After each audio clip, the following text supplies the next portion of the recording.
আসসালামু আলাইকুম, hello everyone. আজকে আমি আমার এই বারান্দার মানি প্ল্যান্টটার কিছু কাটিং করেছি। এই গাছটা মাশাআল্লাহ অনেক সুন্দর গ্রোথ হয়েছিল, অনেক লম্বা লম্বা ডালপালা হয়ে গিয়েছিল। তো আমার মনে হচ্ছিল এখান থেকে কিছু কাটিং বের করে নতুন চারা করা দরকার।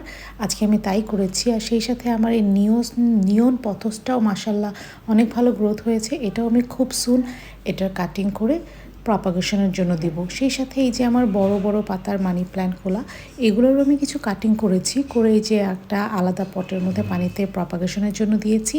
আর এই যে এই বড় পাতার মানি প্ল্যান্টটার গ্রোথটাও বেশ ভালো হয়েছে। এখনই আসলে এগুলোর সিজন।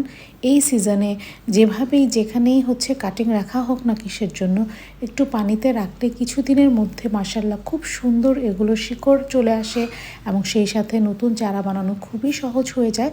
মানে গাছের জগতে এর চাইতে ইজি গাছ আমার কাছে আর কোনোটা মনে হয় না। তো আমি আমার এই একটা ম্যাক্রিম প্ল্যান্ট হ্যাঙ্গারের মধ্যে রেখেছি। এটা অনেক সুন্দর লাগছে আলহামদুলিল্লাহ। এরকম আর্টিফিশিয়ালের চাইতে ন্যাচারাল গাছগুলোই বেশি ভালো লাগে।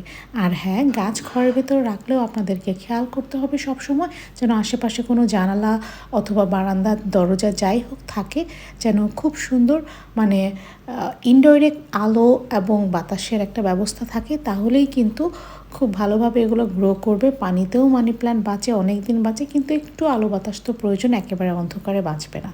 আজকের মতো এ পর্যন্তই। সবাই ভালো থাকবেন। আল্লাহ হাফেজ।